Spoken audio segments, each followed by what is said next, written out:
Hi, my name is Jonathan Cherlin, and this is Poetry in the Park. And I will be reading my poem from my book, Let's Go for a Walk, by Jonathan Cherlin. And the name of the poem is Autobiographic Commentary. My time has a fractured continuity. I once had a revelation only to find a few days later an old notebook where I had stated the exact same revelation 5 years before. I have since forgotten what it was. I will always be clumsy. My body matches my mind in the sense that I am always off balance and trying to find my footing, always off beat and trying to find my rhythm. Maybe it's an inner ear thing. Maybe that's why I'm always so loud. I consistently feel a yearning for self-exploration, to understand myself to a degree that is in actuality impossible. I have no secrets, because I have no time for them. Many people seem to mistake insecurity and self-abashedness for someone who is mysterious.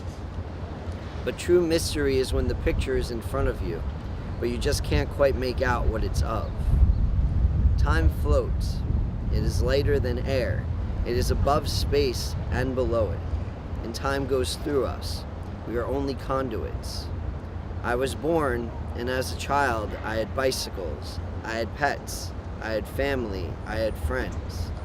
Some of those things have been passed on. Some passed away. Some still remain. But I have no control over it. I constantly battle to hold on to some semblance of rationality, some sort of logic, some rules of causality. But the truth is that one thing does not cause another, but instead many things cause many things, and all at the same moment. The nature of reality is like a pulse, a word that is singular but requires more than one beat. And again, I know that none of this makes sense. Again, I know that my logic seems flawed, that the ideas I have are always contradictory.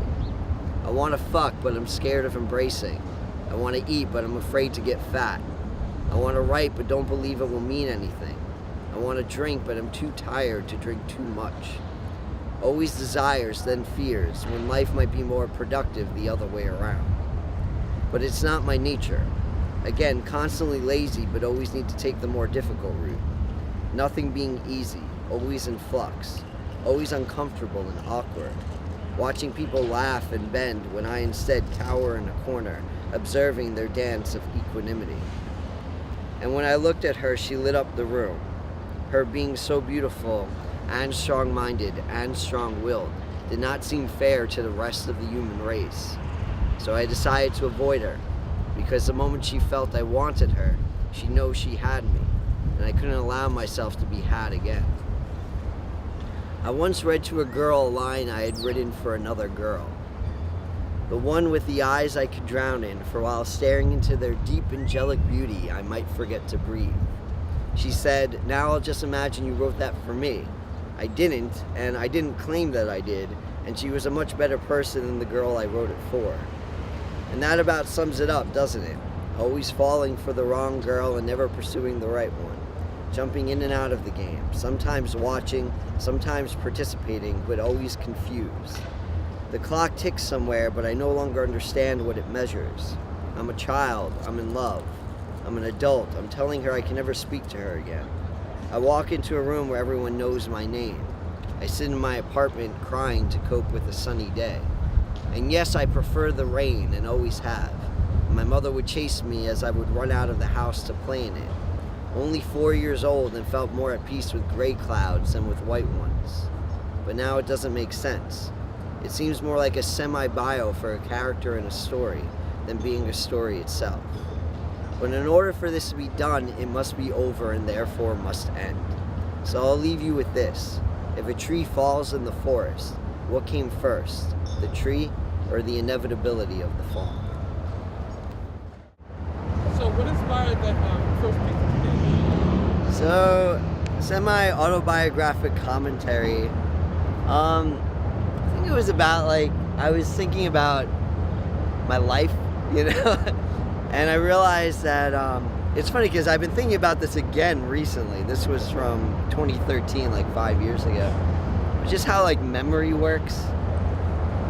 And so like when you first experience a moment, it's kind of like a story. It has like a beginning, middle, and end. But then years later, when you think back towards these things, you only kind of remember flashes, you know? Even like days later, even hours later, like we're in Astoria Park right now, but how much do you really remember even of just like your trip getting here? You know you did it, but you don't really remember. It's just kind of like these flashes. So it made me feel like my life is just like a bio in like a character bio, like you would see in like a play or a video game or something. It's just like these bits and pieces, and like where's the story? Where does the logic go? And how do I connect myself to my past and my history, you know? So I think that's where it kind of, the butt of it started, you know? I don't know. I mean, I guess I wrote, you know, my first like short stories when I was like 8 years old, probably, for class assignments. But I really started writing probably when I was about like 12 or 13. I think I was in junior high when I joined like this creative writing club. And yeah, I haven't really stopped since then. I always wrote. There were periods of time where I wasn't reading my stuff. Like, I had gaps of years in between. But I've always written, you know, probably since I was a young teenager. So, seeing that you book there, tell us more about the book. So this came about in an interesting way where, like I said, I was always writing. I started doing open mics when I was in college. There was an open mic I went to Purchase College, and I did that pretty regularly. And then after I graduated, I think it was about 5 years that I hadn't, you know, performed anything. And it was interesting because pretty much my entire life up to that point, I never had stage fright. I'm like one of the rare people that actually like being in front of a crowd of people.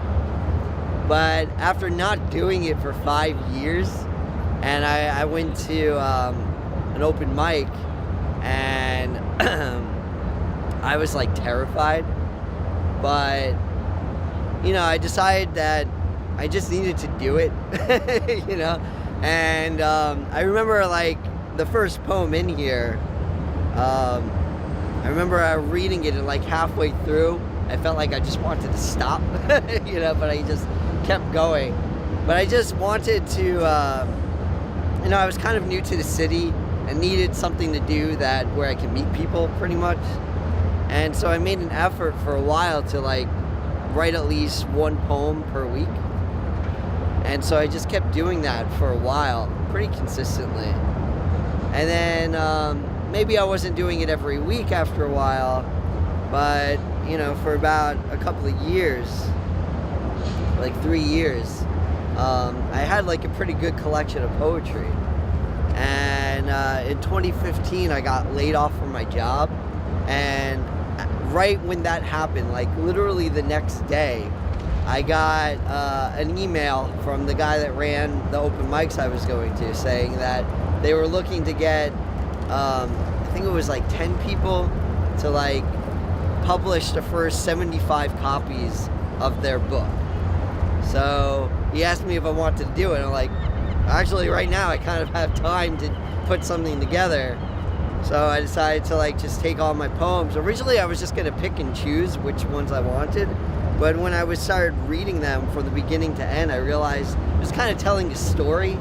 And I didn't realize it at the time, but there were themes that I was calling back to from years earlier that, you know, so it kind of just, I put it all together in chronological order and got a book, you know, so that was 3 years ago now. Any plans to write another one? Yeah, so I've been writing obviously since then. Not as often though. In 2015, my grandfather passed away. And he was like a second father to me, kind of like my mentor. And, you know, I always knew that it would be take a big toll on me, but I I guess I didn't realize how much, and it's honestly been a little bit more difficult for me to write since then for some reason. It's been harder to articulate those feelings. Because, like, I realize the majority of this is about, like, lost love, you know? I feel like that's easier to talk about than grief or mourning someone who's passed away. It's harder for me to find those words. So yes, I guess I'm technically putting together another book, but I feel like it's slower than the first time, you know? So, do you have any favorite writers? So it's interesting when people ask me what my inspirations for poetry are, it's not as much poets. I guess my favorite poet would be Walt Whitman. You know, I read him a lot in college. My favorite poem is Song of Myself. But most of my inspiration, I feel like, comes from music, you know, like Simon and Garfunkel, or like even like Phil Collins, and like just like I find a lot of poetry in the lyrics to songs, you know. So, how can people reach you? So if you go to NYCGeekSociety.com, that is a website that I have a lot of my poetry, also a lot of geek-related content. We have a YouTube channel. If you go to YouTube and search for NYC Geek Society, you'll find me there. And yeah, that's pretty much. We also have a Facebook group too, so that's pretty much how you can find me. And you could buy the book on Amazon if you search for "Let's Go for a Walk" or Jonathan Cherlin. I'll pop up. I think it goes for $15 now. I'm selling it for. Thank you for your time. Thank you.